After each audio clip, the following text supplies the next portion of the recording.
আর তোর মতন এমপ্লয় থাকলে শালা আমার কোম্পানি কেন তুই আমার চেয়ারও বিক্রি করে খাইয়ে নিবি। চল ভাগ এখান থেকে, চাকরি করতে।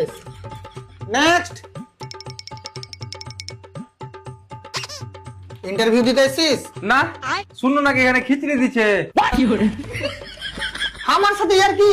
আরে স্যার এখানে এসছি মানে তো ইন্টারভিউ দিতে এসছি। আচ্ছা ঠিক আছে ঠিক আছে, এটা বল আগেও কিছু করতিক? না আগে আমি কিছু করতুম না, তুমি তো আগে আমার বাড়িতে খাবার দিয়ে আসতে। তুই যা এখান থেকে। আরে স্যার না না আমি বলছি তুই এখান থেকে যা। আরে স্যার পেট চালালে তো কিছু করতে হবে। হ্যাঁ এটা তো ঠিকই। ওকে ওকে, আচ্ছা তুই এটা বল কোম্পানিকে বড় কি করে করব? বড় বড় বড়, হ্যাঁ স্যার দু চারটা লেবার মিস্ত্রি লেছে আরো দু চারটা রুম গালা বানিয়ে লাও।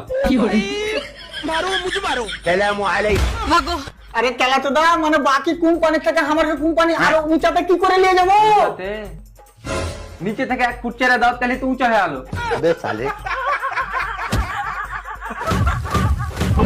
তুই আমার তোকে সামনে থেকে যা, তুই যা। আরে যা রে। স্যার আপনি ফালতু ফালতু মাটি চাচ্ছেন, আগে আমার কথাটা তো শুনুন। আরে কেলা তো দা, আমি এটা বুঝাতে চাচ্ছি যে বাকি কোম্পানির থেকে আমার কোম্পানি আগে কি করে নিয়ে যাব। আচ্ছা কতটা আগে? হ্যাঁ মানে সব কোম্পানির থেকে আগে। ওকে আসেন তাড়াতাড়ি। হ্যাঁ কিন্তু কুঠে? কোম্পানিকে ধাক্কা লাগাইতে। আচ্ছা তুই এখান থেকে ভালোভাবে নিজে নিজেই যাবি না তোকে লাত মেরে হাঁকাবো? আচ্ছা ঠিক আছে স্যার, আমি একলাই ধাক্কা লাগিয়ে দেবো। তোর কিছু বলতে দিয়েছিল পিস্তল খাটে যেতে হবে, জেল খাটতে হয় কাটবো, কিন্তু তোরাই লাভ করবো। পিস্তল খাটে ভাই তুই পালালি কেন বে? আজ সামনে টেবিল না থাকে তোর আমি লাভ করে দিতুম।